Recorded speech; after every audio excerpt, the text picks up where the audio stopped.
Hello, welcome to Youth Work Practice. My name's Simon Daly and I'll be your educator on the course for this trimester. I should introduce myself first and explain I've got a long and varied background working with young people as a case manager and in the education sector as well. My experience of working in the community sector is also fairly varied, and currently, as well as being an educator, I'm a consultant and I sit on the board for not-for-profits and develop policy documents, etc., as well as sometimes doing some work in the field as well. So I try and keep my experience current and make sure I'm aware of what's going on in the local networks.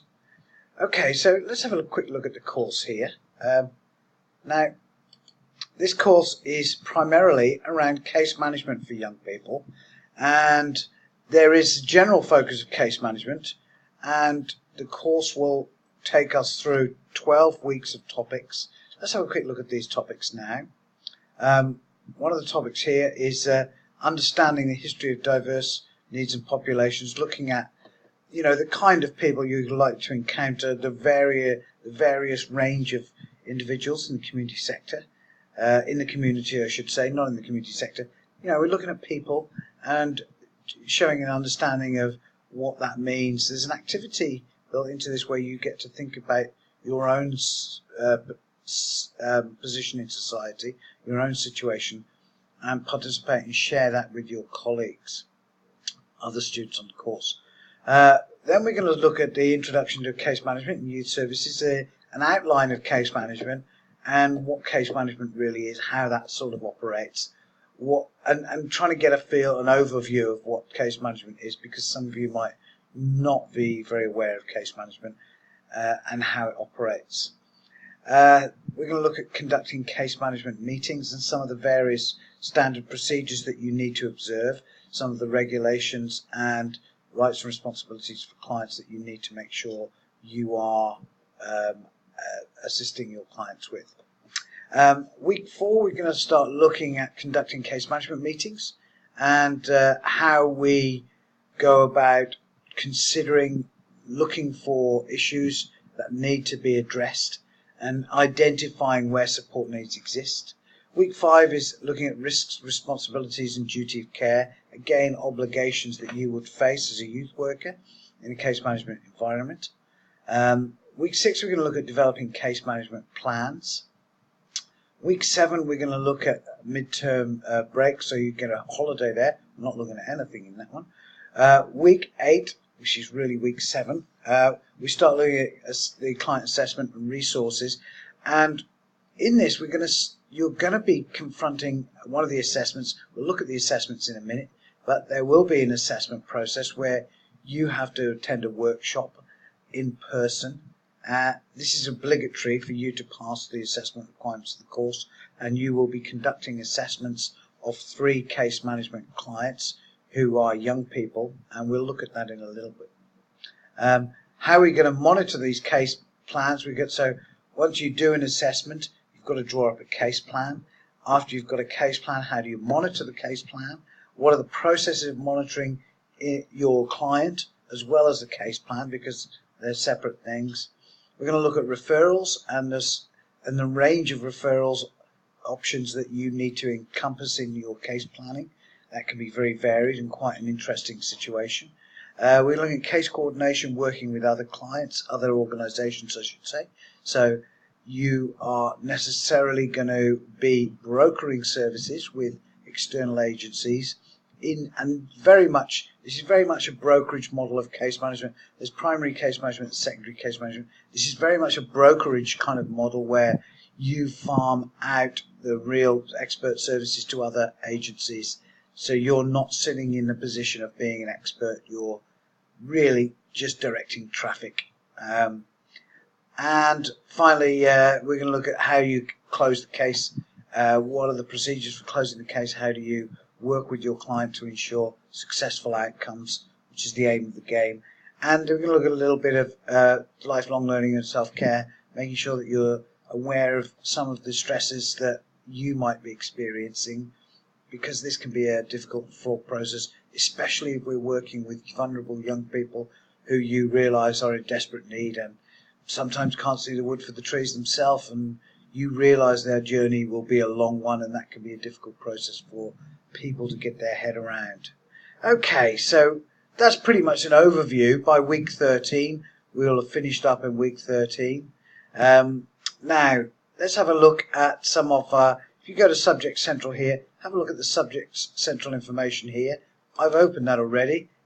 You can download an assessment manual, a learner manual, and this will give you a very clear understanding of what the learning content for each week is. There's a lesson plan in there and the assessment manual. The learner manual probably not really required if we consider how you access learning resources on the site, because if we go into each week, you will find there's your book and you can access all the learning through the book. These in some cases are duplicates that aren't really required, but here's your learning through the book, and you navigate through the book using these navigation arrows down here. And here we see each of the different pages in the book, each of the chapters, and there's activities. So there's also links that will link you to sites where the activities are taking place. So these, for example, are links if they're in light blue. That's how you can navigate around your site. Okay, so if we go back to the subject information, here are assessment tasks. In week 5, we've got a case study, a short answer questionnaire of one of a client, and you're asked to look at a case study of a client and answer some of the questions based on the learning. So definitely some of the takeaways from the first 5 weeks of learning, where you need to demonstrate a knowledge of what are the requirements that you have to demonstrate as a case manager, what are the minimum things that you need, the checklist for things like duty of care and making sure that you've explained the client's rights, responsibilities, and fulfilled your due diligence, etc. Then there's the workshop. Assessment 2 is a workshop in week 8. That's where you have to go on campus and assess people. 1 as a primary assessor and 2 as an observer. But 2, you have to observe twice. But you still have to keep notes and then draw up assessment records, a record of the assessment, and we'll look at what that looks like in a minute, as well as drawing up a case plan later on. So these are the assessment records, three separate ones, 3 case plans, so you have to assess all 3 clients. Then you have to fulfill a case report and a case review closure for 3 case clients, and you'll be doing short answer questions for that, explaining what needs to occur in certain places. That's pretty much it for the assessments. The assessments are finished in week 12, so there'll still be another week after that. Here are the appendix, the download forms. So these are the things you can take with you into the organisation. You can download these. If you want to look on the front page, these are here, templates for assessments. This is an intake form, so this is a record of the assessment when it comes up. It's a bit slow. So here we've got our client Danny. Here's some of the basic details. You've got to understand Danny's 20. You look at where he lives. You look at some other information, or we're jumping around a little bit. Apparently we're ready to install some updates. That's a terrible thing to happen right now. And this is an assessment. This is the start of the assessment process, and you'll be given this information as you go into the workshops. Okay, so let's get rid of that. We don't need that right now. Now we have we've got. If we're looking at the assessment forum here, so back onto the front page, the assessment forum is down here. You can contact me, and we can look at the assessment forum here. If you need to discuss anything about the assessment forum, it looks like this, and there's discussion threads ready made up for you to be able to write questions and get answers. And if you want to share your knowledge with other students, if you know the answer and you see in a question, you say, oh, I've done this. How do we do that? Oh, well, I did this. That's fine. I'll read those and keep a note of those. But if you answer the question and you're sharing knowledge, I won't necessarily jump in. If there's some question that you really need to understand, I'll certainly be there to help. That's my job. We've got a number of discussion forums here. Here's a discussion forum. Announcements are where I give you instructions on what's going on for the course.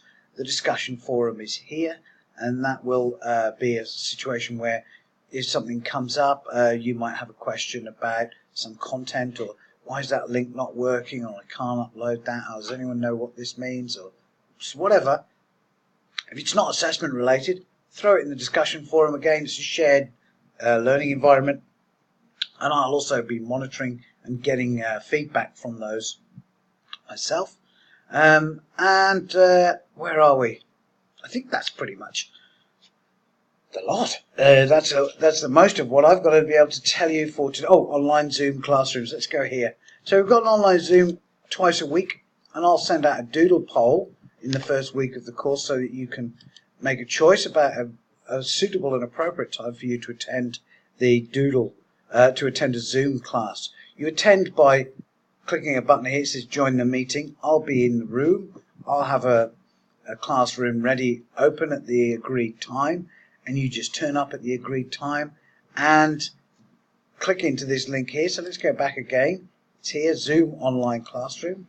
We're going to go into the Zoom Online Classroom, click join the class here, and this will pop up if you've downloaded Zoom onto your computer.